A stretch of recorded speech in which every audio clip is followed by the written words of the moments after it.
आज मैं सुबह अखबार पढ़ रहा था तो एक खबर देख के बड़ा दुख हुआ मुझे। और आप खुद ही देखो, इसकी हेडलाइंस देख के वाकई चिंताएं होने लगी हैं। और मैं काफ़ी समय से कह रहा हूँ कि हमारे प्रोफेशन में एक बीमारी लग गई है। उसके लक्षण पहले ही दिखना शुरू हो गए थे, पर अब वो और उभर के सामने आ रही है। अचानक से सब जगह वो चीज़ दिखने लग गई है। आप इस अखबार में देखो, कश्मीर में 10 पोस्ट के लिए 1000 डॉक्टर अप्लाई कर रहे हैं। एक एक पोस्ट पे सवा सवा सौ डॉक्टरों की एप्लीकेशन आ रही है। राजस्थान में 24 पोस्ट के लिए 400 डॉक्टर अप्लाई कर रहे हैं। ये डाटा नहीं है, ये हमारे प्रोफेशन का हाल है। डॉक्टर्स जॉब के लिए धक्के खा रहे हैं, लाइनें लगा रहे हैं। वो एमबीबीएस की डिग्री जिसकी एक ज़माने में बड़ी चमक होती थी, वो अब थोड़ी-सी फीकी पड़ रही है। और ये कोई आइसोलेटेड इंसिडेंट नहीं है, ये एक बार में नहीं हुआ है। कुछ दिनों पहले खबर आई थी कि महाराष्ट्र में शायद पुलिस कांस्टेबल की जॉब के लिए भी 300-400 डॉक्टरों ने अप्लाई कर रखा था। तो हम यहाँ तक कैसे पहुँच गए? क्या गड़बड़ हो गई कि वो डॉक्टर जो पहले बहुत बड़ी चीज़ माना जाता था, वो यहाँ पहुँच गया?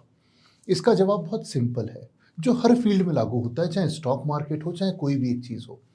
डिमांड और सप्लाई का गैप। एक ज़माना था, आज से करीब 25-30 साल पहले भी, जब हम एमबीबीएस का एंट्रेंस दिया करते थे, तो डॉक्टर बनने का अलग ही क्रेज़ था। मैंने खुद ने 4 साल पीएमटी दी है और उसके बाद मैं डॉक्टर बन पाया। लेकिन तब डॉक्टर इतना महान इसलिए होता था क्योंकि डॉक्टर एक रेयर ब्रीड था। उसकी बड़ी इज़्ज़त होती थी और हाँ, डॉक्टर अच्छा पैसा बनाता था। माँ-बाप अपने बच्चों को डॉक्टर बनाने के लिए भेजते थे कि हाँ, इसकी ज़िंदगी सेटल हो जाएगी। पर क्यों अच्छा पैसा कमाता था, क्यों ज़िंदगी सेटल होती थी? क्योंकि तब का डॉक्टर एक एंटरप्रेन्योर था। उसकी अपनी प्रैक्टिस होती थी, अपना क्लिनिक होता था और अस्पताल एक सर्विस प्रोवाइडर होते थे। छोटे-छोटे प्राइवेट अस्पताल होते थे, जो कहते थे कि डॉक्टर साहब हमारे यहाँ पे आप अपना पेशेंट रख लिया करो, और ब्रांड डॉक्टर का होता था। लेकिन आज का सीन पूरा उल्टा हो गया है। अस्पताल ब्रांड बन गया है और डॉक्टर एक एम्प्लॉयी बन गया है। पहले जब अस्पताल कहता था कि साहब हमारे यहाँ अपने पेशेंट रखो, आज डॉक्टर अस्पताल के बाहर लाइन लगा के खड़ा है कि साहब हमें नौकरी पे रख लो। जहाँ भी इतनी डिमांड होती है, वहाँ कॉरपोरेट्स आ जाते हैं, उसको कमोडिटाइज़ करते हैं और खुद का बड़ा ब्रांड चिपका देते हैं उसमें। ये एमबीए के साथ हुआ, ये इंजीनियरिंग के साथ हुआ और अब ये मेडिसिन के साथ भी होना शुरू हो गया है। सरकार पे प्रेशर था कि सब डब्ल्यूएचओ के स्टैंडर्ड्स हैं, अपने को इतने डॉक्टर पर 1000 पीपल होने चाहिए, तो मेडिकल कॉलेजेस खोले गए, ढेर सारे मेडिकल कॉलेजेस खुले और उनमें से ढेरों डॉक्टर निकलना शुरू हुए। शायद कहीं न कहीं क्वालिटी भी कॉम्प्रोमाइज़ हुई होगी। और इस मशीन ने क्या प्रोड्यूस किया? इसने एक भीड़ प्रोड्यूस की, एक क्राउड प्रोड्यूस किया। अब आप डेटा देखो तो सवा लाख डॉक्टर हर साल निकल रहे हैं। 70-75 हज़ार लोग पीजी कर रहे हैं। बाकी के लोगों को पीजी की फाइट करनी पड़ रही है।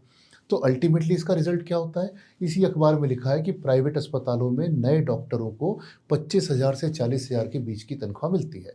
देखा जाए तो ठीक है घर चलाने के लिए, पर इसको उस तरह से देखो कि इतनी मेहनत आपने की नीट निकालने के लिए, फिर उसके बाद साढ़े 5 साल पढ़ाई की, इतना सारा पैसा लगाया और रिटर्न क्या है? यदि आरओआई हम कहें, रिटर्न ऑन इन्वेस्टमेंट कहें, तो कम नहीं लगता कहीं? तो फिर फ्यूचर क्या है? आगे क्या होगा? मुझे लगता है कि फ्यूचर कहीं न कहीं वैसा ही जा रहा है, जैसा शायद इंजीनियरिंग में हुआ। डॉक्टर्स अब दूसरी फ़ील्ड में जाने लग गए हैं, क्यों? क्योंकि उन्हें लगता है कि शायद डॉक्टरी में उतना अर्निंग नहीं है। डॉक्टर्स अब मैनेजमेंट की तरफ घुस रहे हैं, एंटरप्रेन्योरशिप में घुस रहे हैं, कंटेंट क्रिएशन कर रहे हैं और दूसरों की क्या बोलूँ, मैं तो खुद ही सामने कंटेंट बना रहा हूँ आपके। तो क्या हम हार मान लें? क्या होपलेस है मेडिसिन? बिल्कुल नहीं। इनफैक्ट मुझे लगता है कि इस आपदा में भी एक अवसर छुपा हुआ है, जैसा कि माननीय प्रधानमंत्री जी कहते हैं। तो समझने वाली बात यह है कि खेल अब बदल गया है। पहले क्या होता था कि आपकी डिग्री पर्याप्त होती थी, आपके नाम के आगे डॉक्टर लिखा है, मरीज अपने आप आ ही जाएगा। लेकिन अब ऐसा नहीं है। अब डिग्री सबके पास होगी, आगे कौन बढ़ेगा? जिसके पास स्किल्स होंगे। जैसे आप वकीलों का एग्ज़ाम्पल लो, सारे वकीलों के पास एक ही डिग्री होती है एलएलबी की। लेकिन उनमें से कुछ लोग बहुत छोटा-सा काम कर रहे होते हैं और कुछ लोग लाखों रुपए की पर आवर की फीस चार्ज कर रहे होते हैं। डिग्री सेम है, लेकिन फ़र्क स्किल का है। हमारी एमबीबीएस, एमडी की डिग्रियाँ अब बेसिकली एंट्री टिकट हो गई है स्टेडियम का, असली मैच केवल स्किल्स में हो रहा है। और एक एग्ज़ाम्पल देता हूँ, जैसे अपने आपकी कॉलोनी में या आप कहीं मार्केट में देखो, एक छोटा-सा ढाबा होता है या कोई बड़ा रेस्टोरेंट होता है, सब वही रोटी, सब्ज़ी, दाल परोस रहे हैं और दोनों का खाना ठीक-ठीक है, लेकिन फ़र्क क्या है? एक इतने सारे पैसे चार्ज कर पा रहा है, एक नहीं कर पा रहा। फ़र्क है स्किल का, क्वालिटी का और एक्सपीरियंस का। आपको भी अपनी उस फ़ील्ड का वो स्किल्ड, एक्सपीरियंस्ड और क्वालिटी वाला डॉक्टर बनना पड़ेगा कि जिसके पास लोग ढूँढ-ढूँढ कर आएँ। आपको भीड़ का हिस्सा नहीं बनना पड़ेगा, आपको भीड़ से अलग होना पड़ेगा। और मैं हमेशा से कहता आया हूँ, आपको अपने-अपने फ्यूचर में इन्वेस्ट करना पड़ेगा। और हम क्या करते हैं, हम इन्वेस्ट करते हैं प्रॉपर्टी में, हम इन्वेस्ट करते हैं स्टॉक मार्केट में, लेकिन खुद में कभी इन्वेस्ट नहीं करते। इन्वेस्ट करना है अपने नॉलेज में, अपने स्किल में, अपनी हेल्थ में, अपने आप पर। वो सबसे बड़ा इन्वेस्टमेंट है।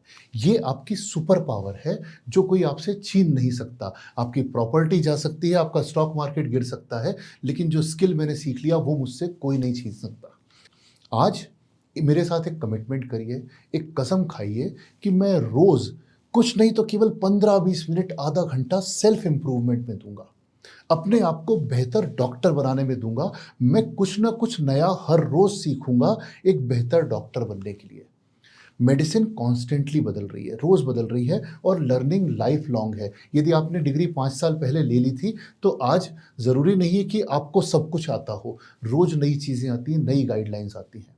तो सिंपल सा फ़ॉर्मूला याद रखो, जितना ज़्यादा लर्न करोगे, उतना ज़्यादा अर्न करोगे।